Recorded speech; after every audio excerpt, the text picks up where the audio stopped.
Away from that, we want to go now live. President Donald Trump, Palm Beach, Florida. President Trump meeting with Israeli Prime Minister Benjamin Netanyahu. Sounds like he's saying something right now. Let's take a listen into what President Trump is saying. A disarming of Hamas. Otherwise, very quickly. Yeah. Can you say anything more about the explosion in Venezuela that you mentioned in the radio interview?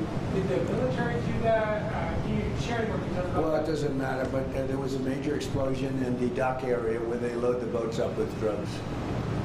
They load the boats up with drugs, so we hit all the boats, and now we hit the area. It's the implementation area. That's where they implement, and that is no longer around.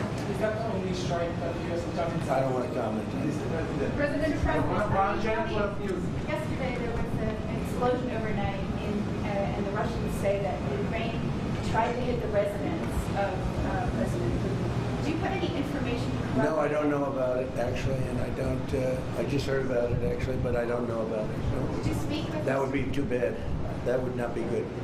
What was the outcome of your telephone call with President Putin this I had a very good talk this morning. I waited till this morning because it was pretty late by the time we finished, like 2:30 in Russia, 2:30 in the morning. We had a very good talk.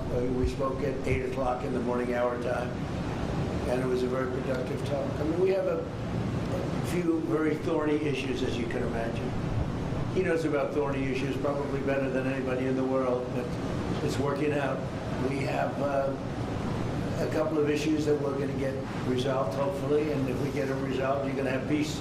You're going to have Ukraine losing 26,000 soldiers a month. Can you believe it? A month, 26,000 young, beautiful soldiers, and plus some people in Kiev, and relatively small, but a lot, still people, and it's a lot of people. But 26,000 soldiers were killed last month. Yeah, please. President Trump, are you going to allow Turkish forces, and do you expect Turkish forces to be stationed in Gaza? So I have a great relationship with President Erdogan, and we'll be talking about it. And if it's good, I think that's good. And a lot will be having to do with Bibi. We're going to be talking about that. But Turkey's been great, and he's been, excellent as far as I'm concerned. I don't know about you. To me, he's been very good. Can we get another question?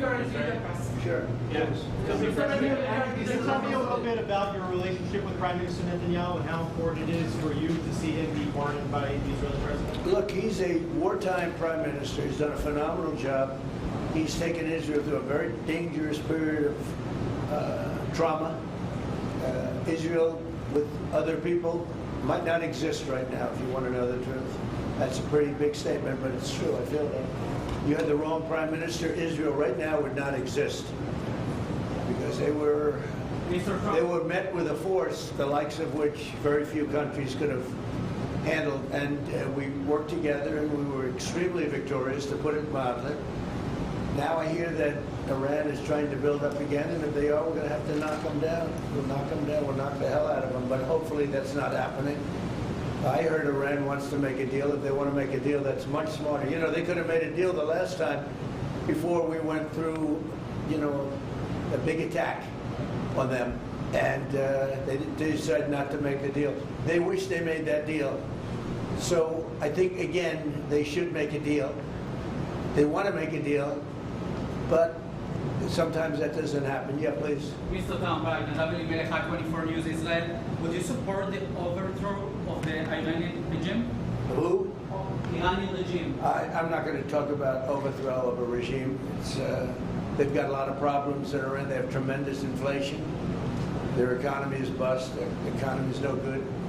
And I know that people aren't so happy, but don't forget, every time they have a riot or somebody forms a group, little or big, they start shooting people. They kill people. And the people tend to, I've watched this for years, this tremendous discontent. They form 100,000, 200,000 people. All of a sudden, people start getting shot. And that group disbands pretty quickly. So I've watched it for years. They're vicious people, yeah. Mr. President, will you support an attack Israeli attack on Iran if Iran will not have a deal. If Iran will continue with their ballistic missiles and also nuclear weapons. If they will continue with the missiles, yes. The nuclear, fast. Okay? One will be yes, absolutely. The other was, we'll do it immediately. Mr. President, one of us from Channel 12 News. What are your plans regarding Gaza for the next few weeks? Well, we're going to be dealing on Gaza. That's why this very great prime minister is here right now. We're talking about Gaza. We're talking about a lot of things. We have about 5 major subjects that we're discussing, and Gaza will be one of those subjects. Mr. President, can you guarantee that the last hostages, one Philly, will be released before we continue to the second phase of the Gaza plan? Well, let's put it this way. Every hostage just about that's been released was released because of me, Steve Witkoff, Jared Kushner, my whole team, Marco Rubio, Pete Hegseth. They were all released because of us. None were released in the Biden administration. None. They were all released because of us. Then we had a lack of releases with respect to the dead. And all of a sudden they started coming back because I said, nope. You said you were going to. We have one wonderful young man whose parents are right now inside. And he's, what beautiful parents, a beautiful brother, sister, and like a beautiful family, and they're waiting for their son. It's the only one left, and we're doing everything we can to get his body back. And the parents just said, hopefully he's alive. And I said, I'd love you to think that way. Okay? So we're doing everything we can. Do you have President Trump? But then think of it. Out of all of these people, and I'm not just talking about the final 20. Right. Look at all of the people. What do you think the total number is? 255. 255. 254 came out, one more. Think of that. And we got them all. President Trump, Nobody else got them. President Trump, does the reconstruction of Gaza, President Trump, does the reconstruction of Hold on 1 Gaza, second. Y'all do you. Just let her go. does the reconstruction of Gaza will begin even before Hamas is disarmed? I think it's going to begin pretty soon, yeah.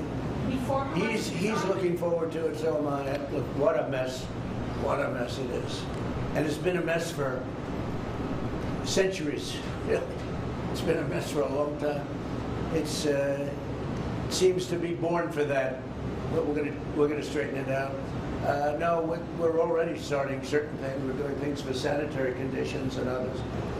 But Gaza's a tough place. You know the expression, it's a tough neighborhood. That's truly a tough neighborhood. Yeah, you had a question in the back? Go ahead. Yeah, please, go ahead. I'll ask about the relationship between you and the Prime Minister. What about it? They said that there is no relationship, good relationship between you. I don't think it can be better. We just won a big war together. You know, if we didn't beat Iran, you wouldn't have had peace in the Middle East because nobody would have been able, the Arab countries who have been fantastic, would not have been able to make a deal. If we didn't wipe out their nuclear, we wiped it out. If we didn't wipe out with our beautiful B-2 bombers, if we didn't, and we sent a lot of Tomahawks in there also, by the way, from a submarine. And what about the pardon that the President of Israel needs to give the Prime Minister? A pardon? The pardon. I think you will. How do you not? He's a wartime prime minister who's a hero. How do you not give a pardon? You know, I think it's a very hard thing not to do it. I spoke to the president, and it's on. I mean, he tells me it's on its way. Mr. You President, can't do better than that, right? Please, Mr. Scott. President, could I follow up on Venezuela? Was the facility taken over by the U.S. military, or was it another entity like the CIA? It was a long. Well, I don't want to say that. I know exactly who it was, but I don't want to say who it was. But you know, it was along the shore. Mr. President, have you or anyone in your administration talked to Maduro in recent days? Well, I spoke to him Recently? pretty recently. But nothing much comes of it. Yeah. Mr. President, can you explain the You importance have to understand what he's done. They've sent billions of dollars of drugs in. But maybe just as bad, they've sent hundreds of thousands of people in from jails, from prisons, from mental institutions and insane asylms. The drug lords, the drug dealers were all sent into our country. But think of it, what he's done. Tren de Aragua, probably the worst gang. They cut off people's fingers. One man made a phone call to complain about them. He cut off their hand. They cut off his hand. Don't ever make a phone call again. We'll cut off your hand. After that, we'll kill you, they said. That was in Colorado. I know they sent in all of the bad ones. They sent in some bad people. And that to me was just terrible. And they send in drugs. Now, I will say this, 97% of the drugs coming in by sea stopped. We're trying to figure out who the other 3% are. They have a hard time getting people to pilot those boats. But 97% of the drugs coming in by the ocean, by the sea, by water, are gone. Every boat that we take out, we save 25,000 lives of Americans.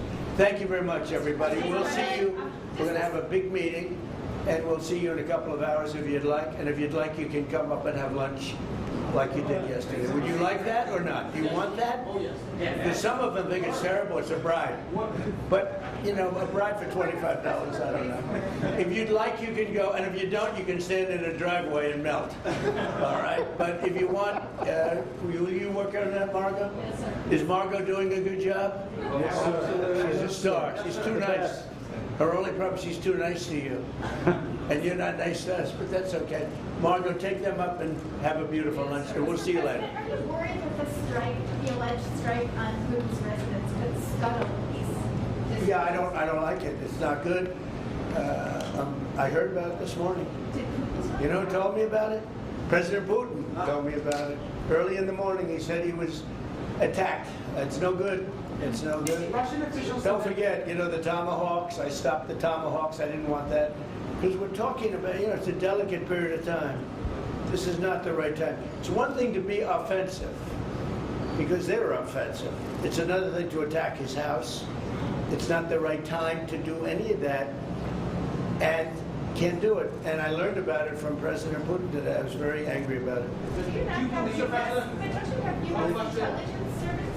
What? Don't you have U.S. intelligence services that monitor that region very closely? Is there any evidence? Well, that the it came US out. It came out. Well, we'll find out. I mean, you're saying maybe the attack didn't take place. It's possible too, I guess. But President Putin told me this morning it did. One question, Mr. President. Can you expound on the importance of a strong relationship with the State of Israel? And Mr. Prime Minister, you called President Trump the strongest friend for the State of Israel. You've worked with numerous administrations, numerous presidents. Can you expound on that? What makes President Trump such a strong friend for the State of Israel? What do you go first? I'll say it again and again and again.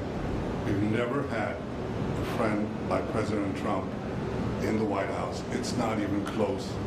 And I think you can judge that by not merely by the frequency of our meetings, but by the content and the intensity.